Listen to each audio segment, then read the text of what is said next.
Welcome, dear viewers, to Abyss of Horror, where the shadows are deep and the stories we share are darker still. Tonight we delve into the lives of three women who defied the very notion of mercy, compassion, and humanity. In this descent into the heart of human evil, we will meet the twisted souls who have claimed infamy as history's most malevolent women. So steel yourself and step closer to the edge of horror.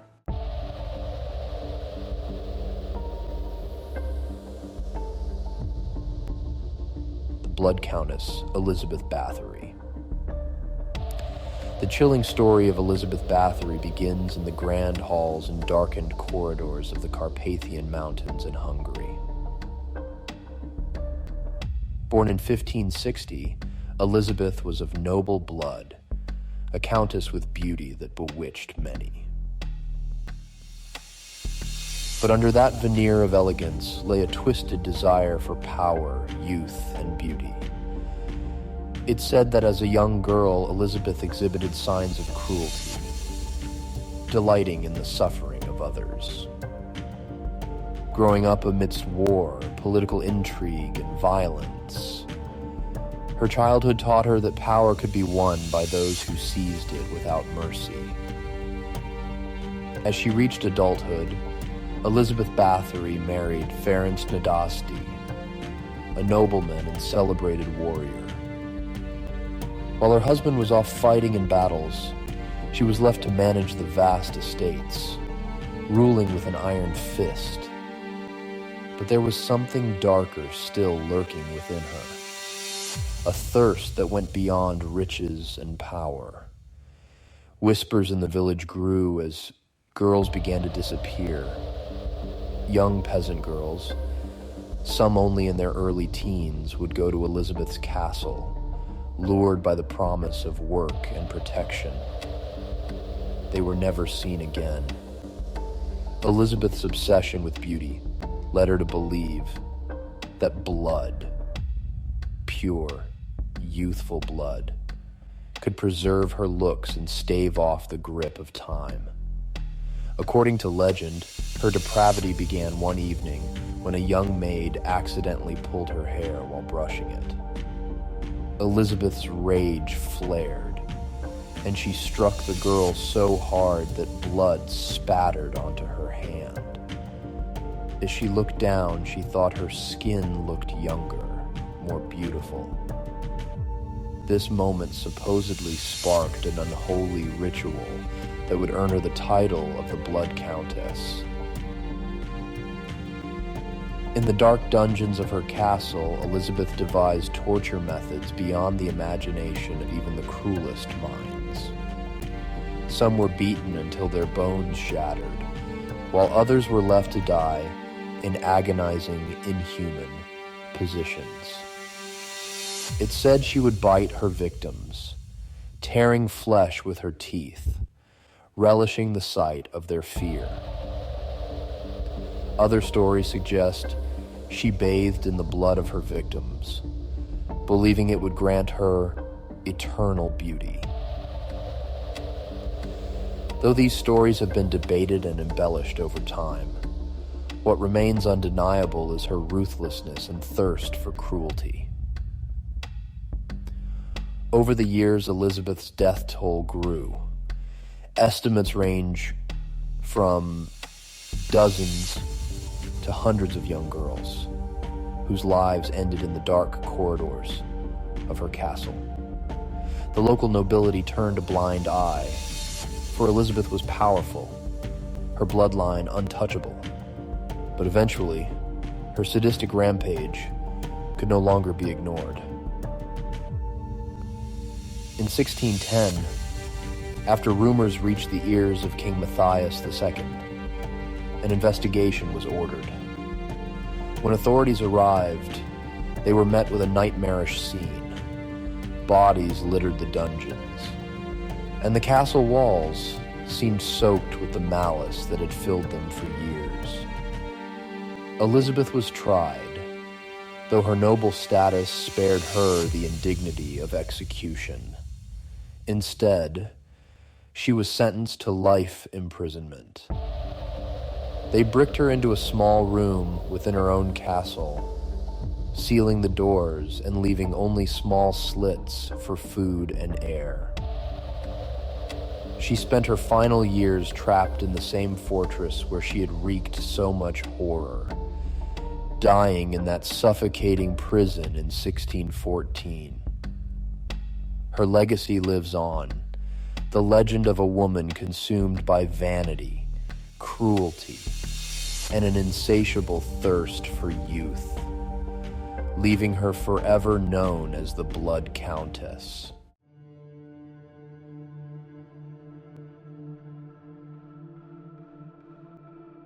Katherine Knight. The Cannibal of Aberdeen. In the sleepy town of Aberdeen, nestled within New South Wales, a spectre lingered long before the grisly crime. Katherine Knight was no stranger to the residents, known for her towering stature, unruly red hair, and explosive temper. She had an intensity that left those around her wary. Raised in a turbulent household and marked by early traumas, Knight harbored a darkness she wore like a shroud.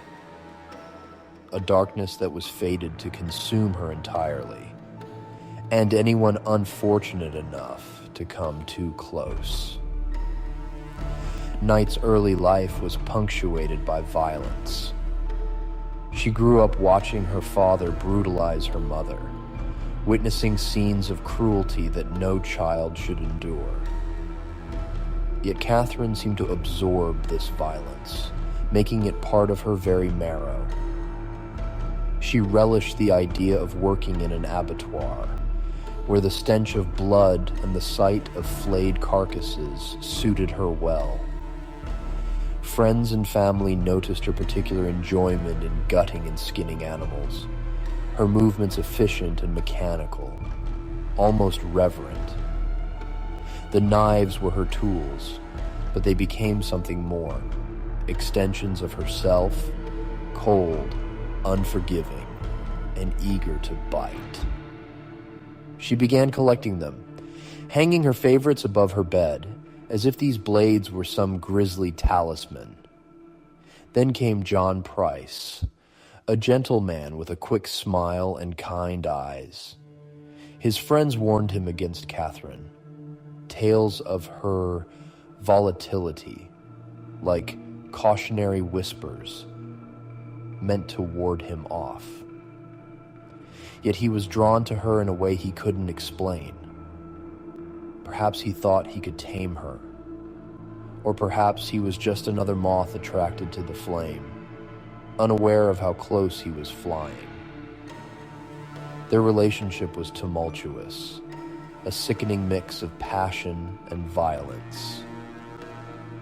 The townsfolk watched as she stalked around town, John often sporting bruises and black eyes, though he'd never dare confess where they came from. One night, John found a blade poised at his throat, Katherine's eyes gleaming with a hunger more feral than human. He threw her out of his home, desperate for peace, for a semblance of sanity. But Katherine was not the kind to accept abandonment. Her vengeance brewed, seething and simmering until it became a boiling cauldron of wrath. Even as she left his house, a strange stillness settled over her, a quiet acceptance of what had to be done.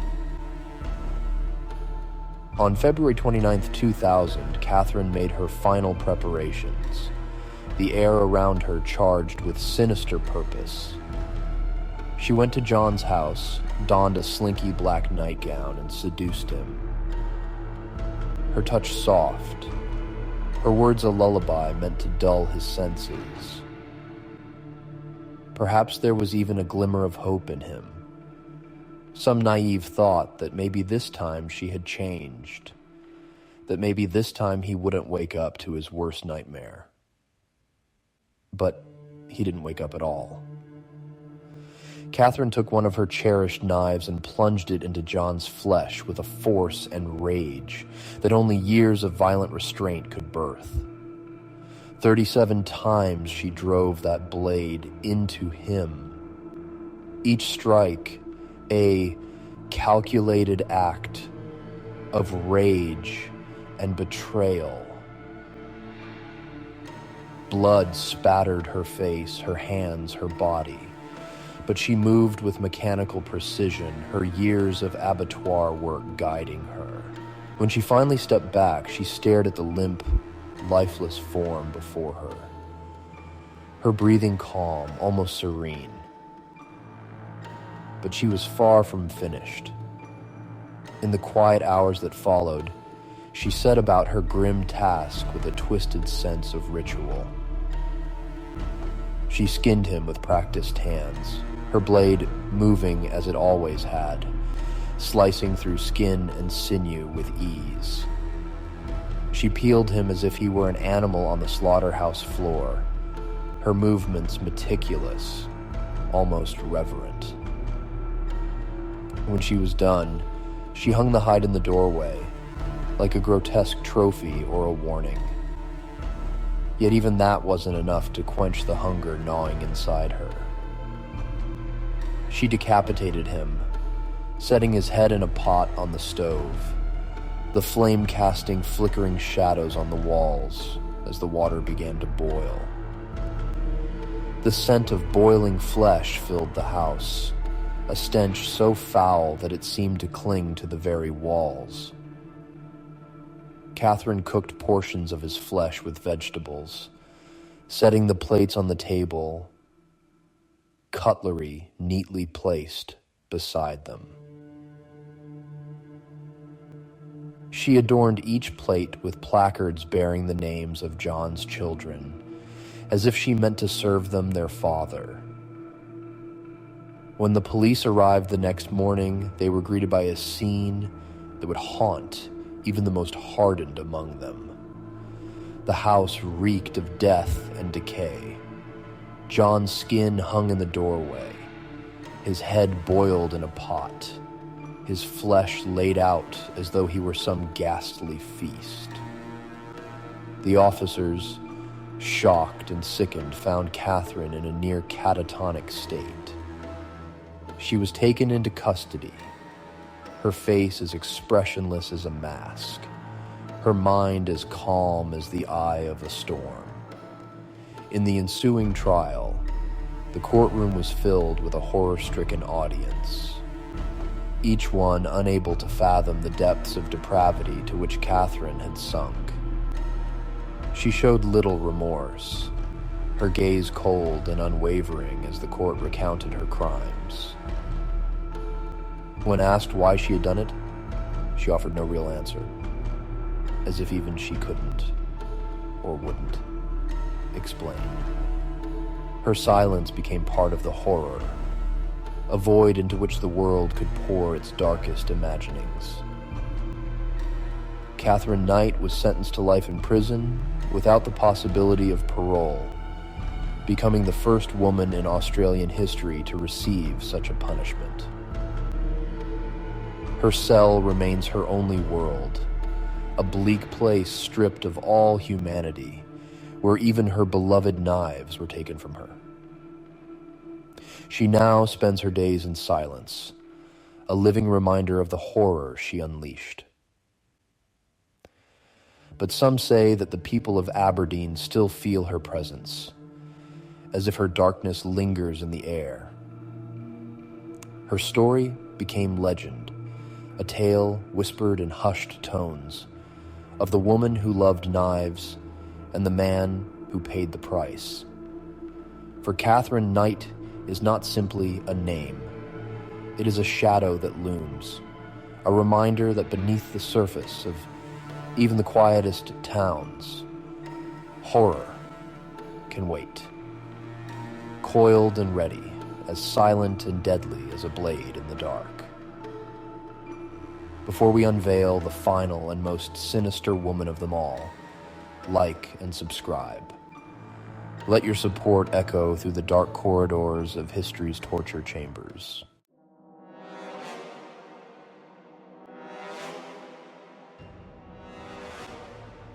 Beverly Allitt was an unassuming figure, with soft features and a calm demeanor that belied the festering darkness within. In the early 1990s, this young nurse walked the halls of Grantham and Kesteven Hospital in Lincolnshire, England, with a silent authority, her mere presence enough to put anxious parents at ease. Who could have suspected that behind her gentle words and warm smile lurked a malignant intent? Allitt, after all, was there to help, to care for the sick and vulnerable, or so everyone thought. As children lay helpless under her watch, recovering from surgeries, battling fevers, and struggling for breath, Allitt moved among them with a chilling purpose. To her colleagues, she was a nurse, a humble servant in the face of illness and suffering. But behind closed doors, she held the power of life and death, wielding it like a weapon with no remorse, no guilt, and certainly no mercy. Allitt's first known victim was 7-week-old Liam Taylor. It was an ordinary day when the infant arrived at the hospital, suffering from a simple chest infection. His parents, naturally worried, left him in the capable hands of Nurse Allitt, never doubting for a moment that their child was in danger. But Allitt saw something different in those frightened, trusting eyes.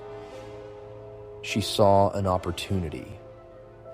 Quietly, she injected him with a lethal dose of insulin, a substance intended for those whose bodies couldn't manage their own blood sugar levels. Not a weapon, not poison, unless you were Beverly Allitt. And then, insulin became something far more sinister. When Liam went into cardiac arrest, Allitt watched, her expression a mask of concern, as doctors and nurses frantically tried to revive him. After stabilizing him, they couldn't explain what had gone wrong. Liam's condition had been mild, entirely treatable. No one suspected the nurse who had lingered near him, the very one who had smiled reassuringly at his terrified parents. But when Liam passed away shortly after, Allitt's expression barely wavered. Her hands, cool and composed, betrayed no sign of the horror she had just unleashed. Her next victim came swiftly, an 11-year-old boy named Timothy Hardwick. This child had cerebral palsy and had been admitted to the hospital after a seizure. Allitt, assigned as his nurse, saw her chance. She injected him too, his body convulsing in response to the sudden influx of insulin. The team once again fought to save him, but Timothy slipped away. His death was devastating, but attributed to his underlying condition rather than any malevolent interference. Allitt moved on, her appetite for suffering growing with each act. Beverly's insatiable hunger to play with life and death knew no bounds. She next targeted a 1-year-old girl, Kaylee Desmond, and then 5-month-old Bradley Gibson, each carefully chosen, each rendered vulnerable by the trust they and their families placed in her. The patients were children, after all, and Beverly knew that her actions would likely go unnoticed or attributed to unfortunate complications. Bradley Gibson suffered 2 sudden cardiac arrests under her care. The nurses and doctors managed to stabilize him, but the cause of his collapse remained a mystery. Once more, no one suspected Beverly Allitt, the calm nurse standing nearby. Her face a mask of professionalism, her eyes betraying none of the wicked satisfaction she felt. But this game wasn't one she could play indefinitely. The inexplicable pattern of cardiac arrests began to raise suspicions, whispers echoing down the sterile corridors. Parents who once saw Allitt as a comforting presence now felt an unshakable sense of dread. As the frequency of these complications rose, questions finally turned to accusations. But it was already too late for 15-month-old Claire Peck, another child who fell victim to Allitt's deadly injections. A formal investigation into the hospital's records and practices revealed a chilling pattern.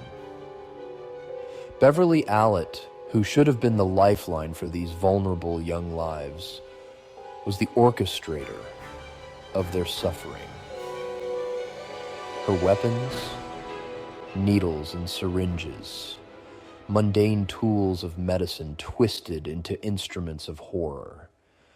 The authorities soon uncovered enough evidence to arrest her, and in 1993, she faced trial for her crimes. The courtroom was filled with stunned silence as prosecutors detailed the grim reality of her actions. She was charged with 4 counts of murder, 3 of attempted murder, and 6 counts of causing grievous bodily harm. Allitt showed little remorse, her face cold and blank as she listened to the stories of grieving parents, of lives torn apart by her perverse desire to inflict suffering.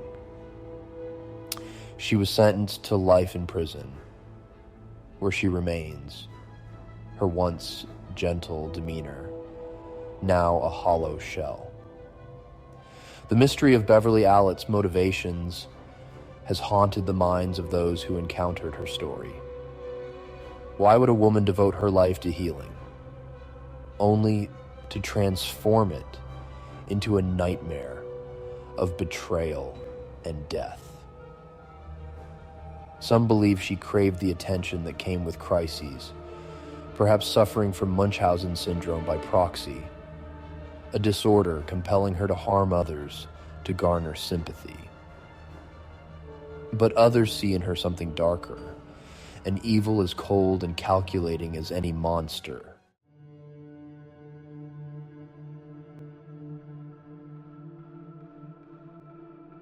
And so, dear souls, we draw the curtain on these tales of horror, where cruelty and madness wore the guise of humanity. 3 women, each one darker than the last, each one leaving a legacy that chills the spine and leaves a bitter taste on the tongue. They remind us that evil does not always lurk in shadows. Sometimes it smiles, it nurtures, it waits in the quiet corners of ordinary life. Leave your thoughts below. Let your words fill the abyss with the echoes of history's darkest deeds. Which of these tales leaves you the most disturbed? Which act of horror lingers with you in the silence of the night? Sleep tight if you can. And until next time, and remember, nothing is ever what it seems.